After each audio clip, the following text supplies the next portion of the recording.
Welcome to Dove and Dragon Radio. I'm your host, M.L.Ruscsak. I'm here with special guest, Dr. Dawn Menge, and her wonderful book series, Queen Vernita and Friends.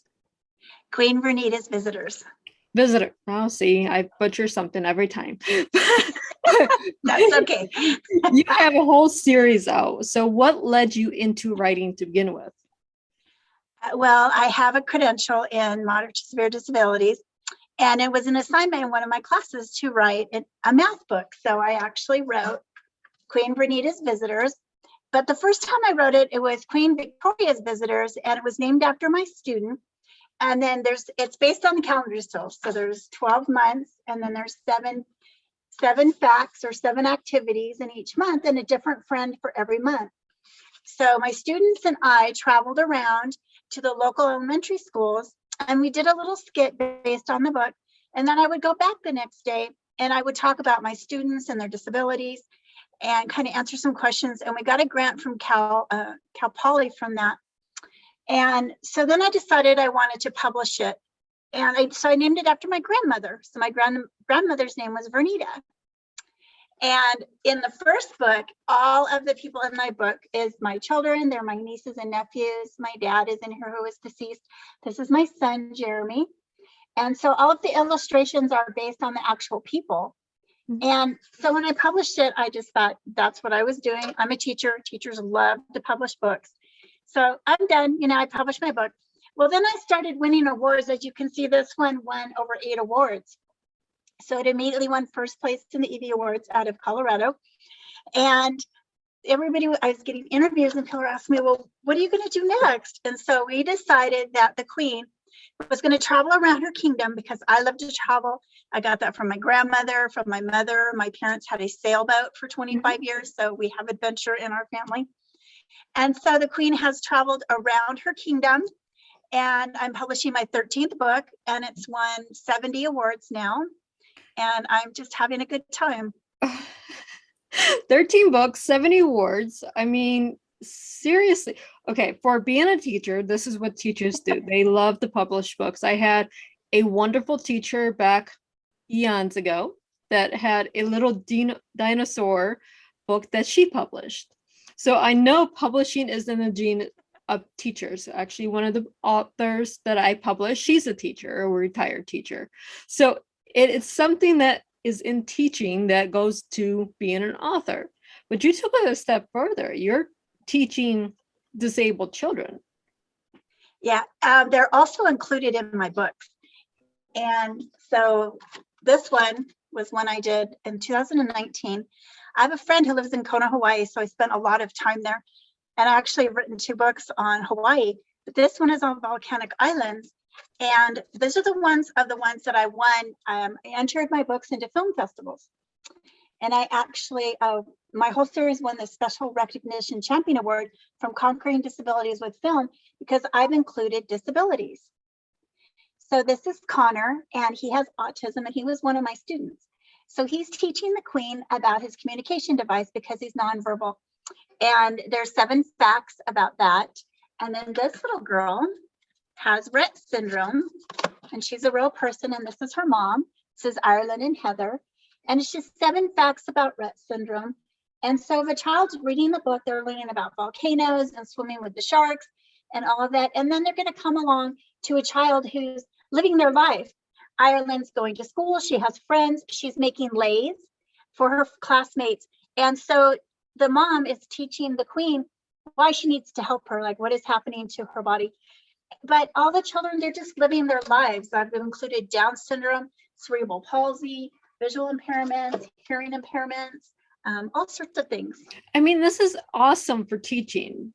I wish these were more schools to teach the kids, because we have to be more inclusive of our disabled children. My daughter is autistic. She's okay. So that does hit home for me. She is verbal, but she's your teacher, so you'll understand this. She's 18 now, but she's 8. Okay, well, that's actually really high for Yeah. Because I teach moderate to severe disabilities, so a lot of my students are still, like pre-K, Mhm. first grade. You know what? Autistic children love my books because it's a rote learning, Mhm. so they're very repetitious. So they just love to read the books. Right. And I say she's 8 because she's high functioning, but Yes. we have a whole community that we belong to, and you have the ones that are non-functioning and they're wheelchair bound, they're nonverbal, there's different skills depending Yes. on where you're at, but also you have the ones that have hearing disabilities. You have Yeah. Oh, I was going to show you, since you have a community of people. Mhm. The one thing that we do is we have a workability program. Have you heard of that? I have not. Not Okay, the this students, is the first time, with you that I'm hearing about the book or anything else, but with our community, there's just very limited resources. where are you at? The community we're based out of is in Ohio. We are moving, so we'll be finding another community. But where my daughter grew up at, it's a rural community, so it's not very many people to begin with. Okay, so they probably might not have. Okay, so I know that a lot of states have it. So when you move, look into that. So it's called Workability, and our students go into the community and they work at the CVS and the Walgreens, and they go during the school day. So my assistants go with them and help them, and then they go out to lunch. So I wrote an article, and a woman I did an interview with was kind enough to let me write about my students. And so this is one of my students, James, and we take things. I pick things up at the Mountain Hardware, and right here he's putting the tags on the snow hats. So I think he did over 300 of them. And then they give us a movie card, and we get to go to the movies once a month. So like tomorrow, I'm going to pick up bags of receipts, and my students are going to add them up. We're going to get our movie card, and then we're going to go to the movies. And so we're teaching a lot of social skills, workability skills, independent skills. And so we've been doing that for many, many years. That is awesome. I just got my daughter approved for Social Security for her disabilities because she's not functioning when she's in social things. She's very, yeah. If you take her to the store, she doesn't function. She melts down. That's how she is. She's very one-on-one, and that's it. But at the same time, you're teaching other students that don't have the disabilities about the disabilities so they don't get bullied in school. Yeah. And in the community also, Yes. we go out and they order their own lunches, and, there's always staff with them, but they will look at us and we kind of direct them back to the child. What would you like? And then if they have a communication device, then they learn to look at the communication device so that they can order their own lunch, to pay for their own meals. And even if we're doing some hand over hand stuff, we're still teaching the child that they have to pay for their meals. What would they like? And it's teaching the community, it's teaching our students.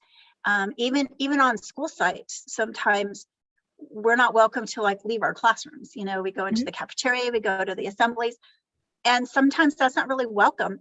And so we have to teach even the school staff, our students need to be able to do as much as they can do.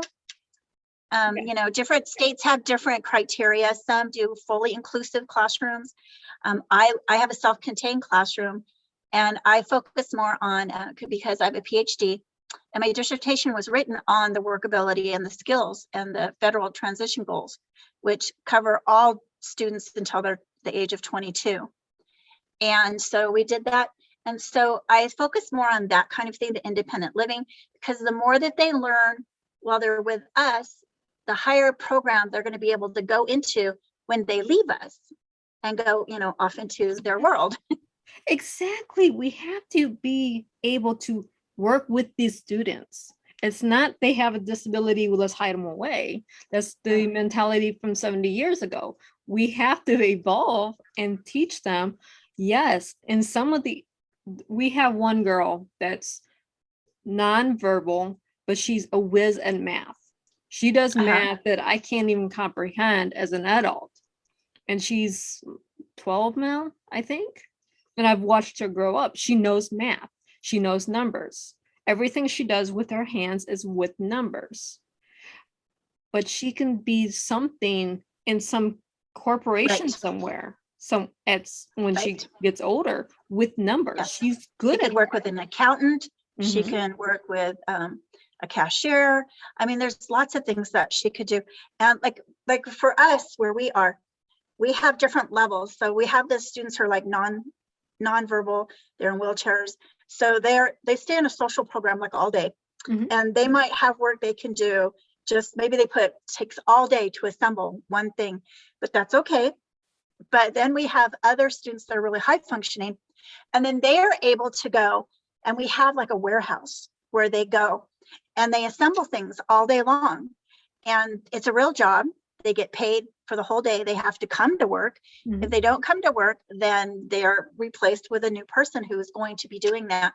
And so it's our job to teach them all of those skills so that they're successful. And part of our job also is to educate the parents, because sometimes the parents don't know. Like they think that their child is only going to be able to stay at home with them.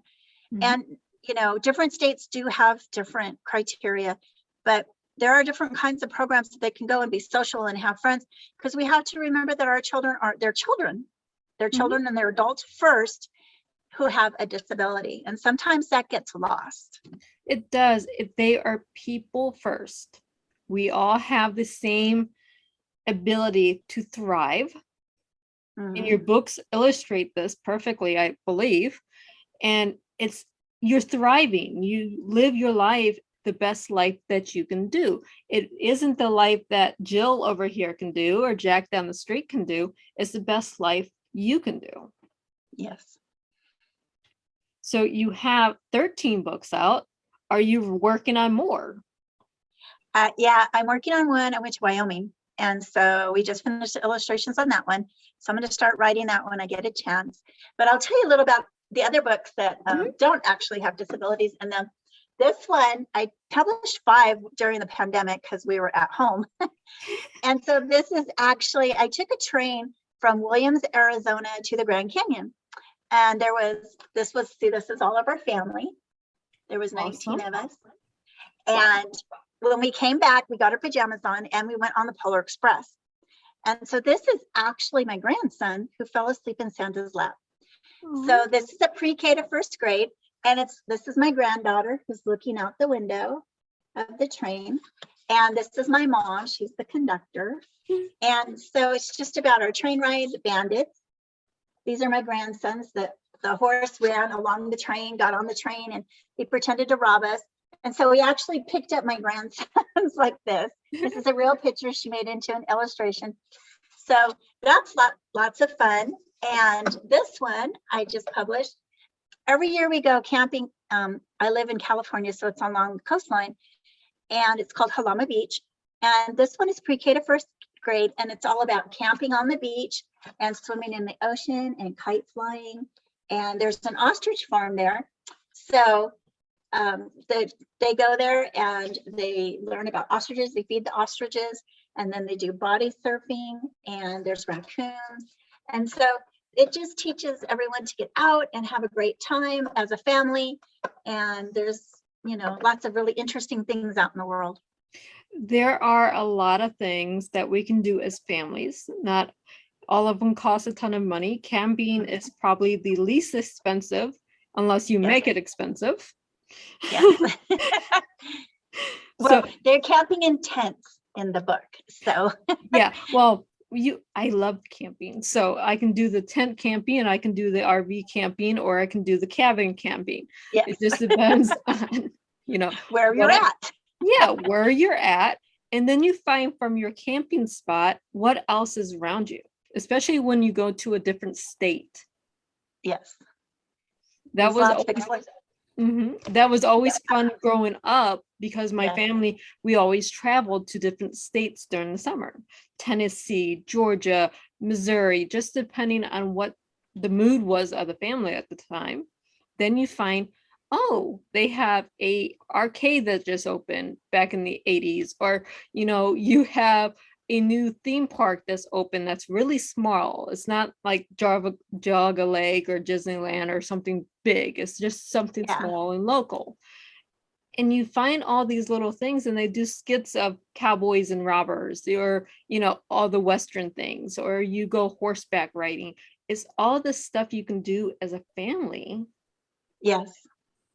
Or It's just, there. sitting around the campfire and talking about your day, or making up stories and making s'mores, all of that connectiveness and togetherness.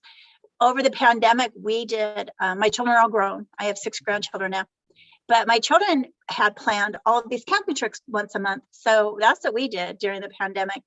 And we went to Zion and the Grand Canyon and the Sequoias and San Diego quite a bit. They enjoyed the KOAs, so we went there.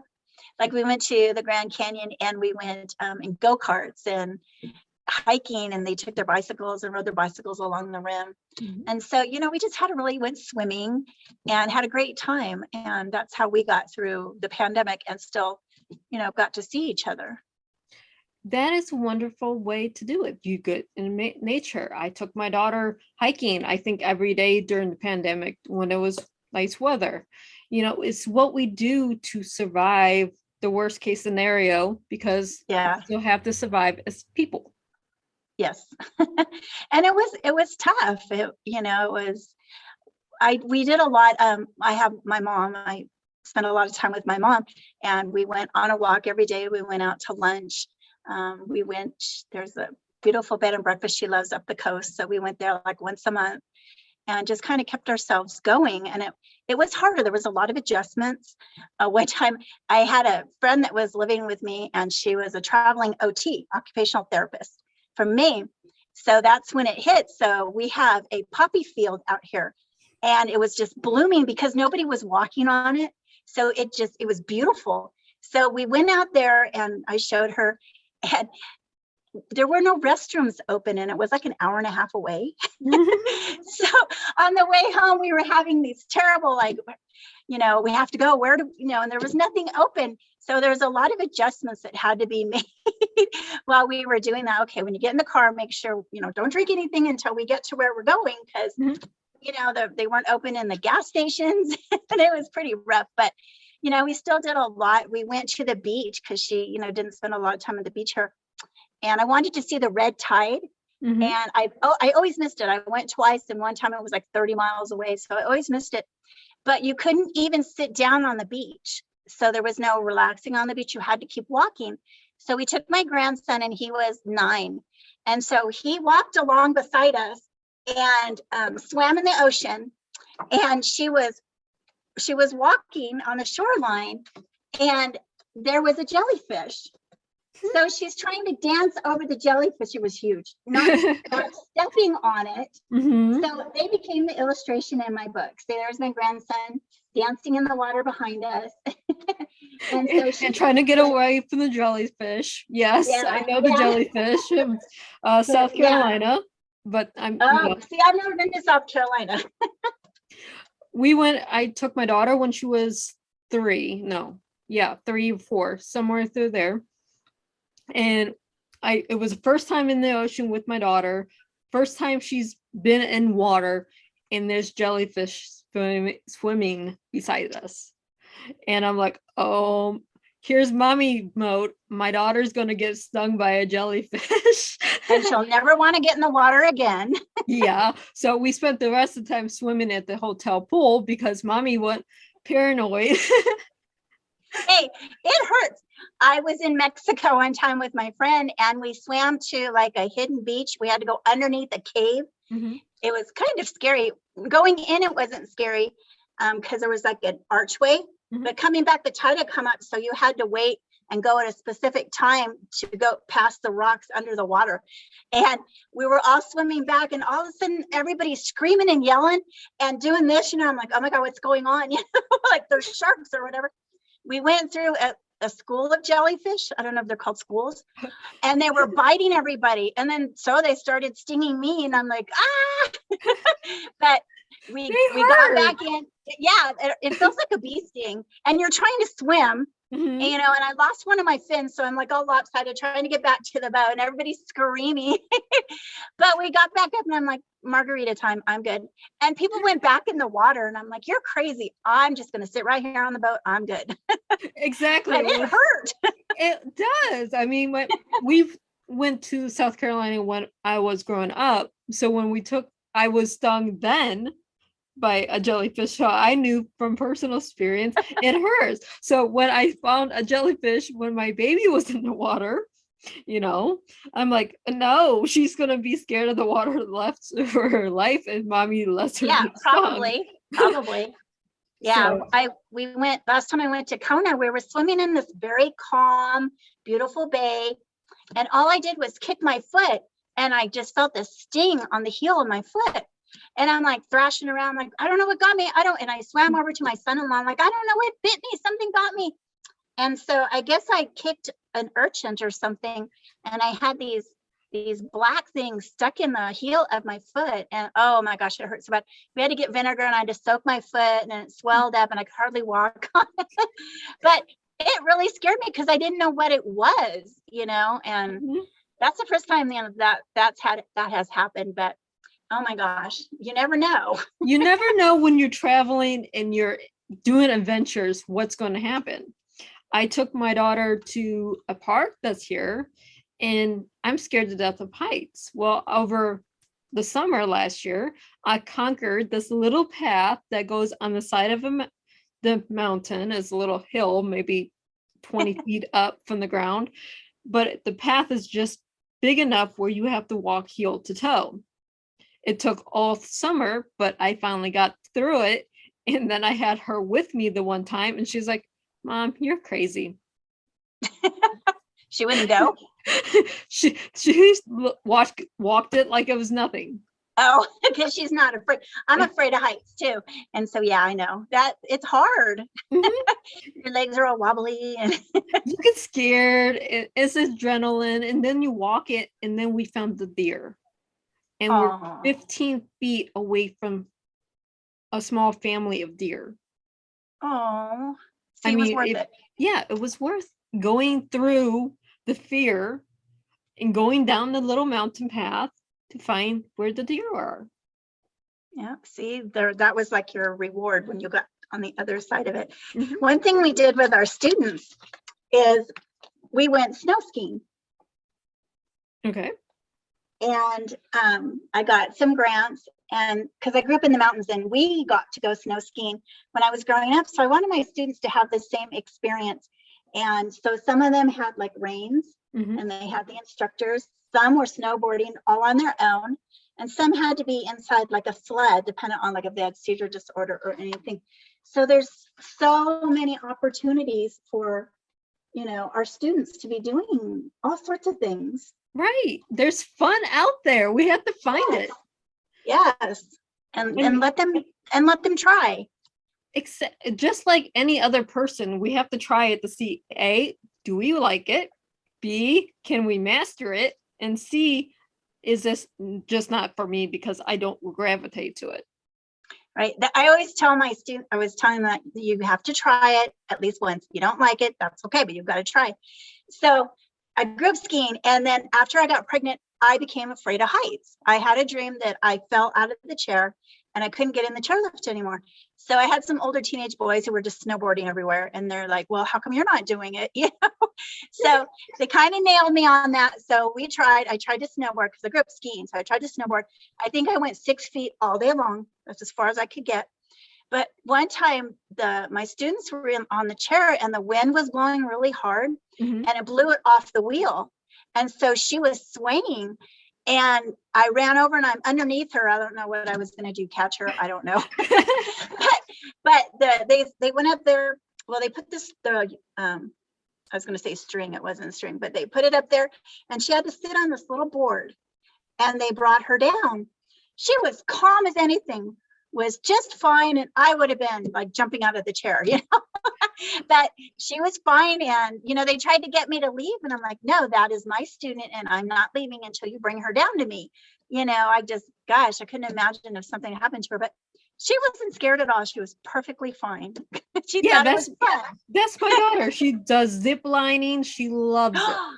Oh, I've always That wanted to try that. she loves rock climbing. She loves all the adventure stuff.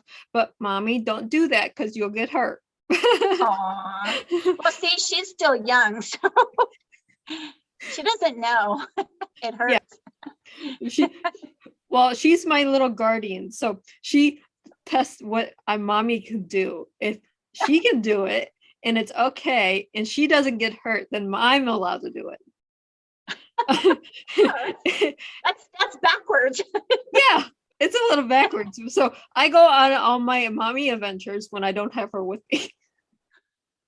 Well, it's nice that, it's actually a lot for an autistic child or an adult to even be aware of the other person. Yeah. To that extent. So her social skills are pretty high. Her social skills with mommy are very high. Her social skills with the rest of the world are not there. Oh. She Is she doesn't. still in school? She did graduate high school. Okay. She was in an all-inclusive class, so she graduated with the GPA of 2.6. Wow. So that's very high for an autistic child. So I'm very proud of her at that. She looks at the rating system for colleges and she's like, well, if I had a 4.0, I could get a scholarship. What's the scholarship and why do I need one? Does she want to go to college? Is she going to try? She wants to go to college. So we are looking at colleges. She has been home for the last year. We have not settled on one because we don't even know what major she wants to do. It changes day to day. If you ask any 8-year-old what they want to be when they grow up, it changes 50,000 times. Well, that's where we're at. I'm like, we're not changing majors every 6 months because it's not something that you want. So we're going to find something that you want and go from there. Well, it definitely has to be something associated with math skills. Math and reading for her, and then math for the one that's in our community. So, okay. Yeah. No, my daughter, she does math. She loves list. She loves fashion if it's pre-1900s.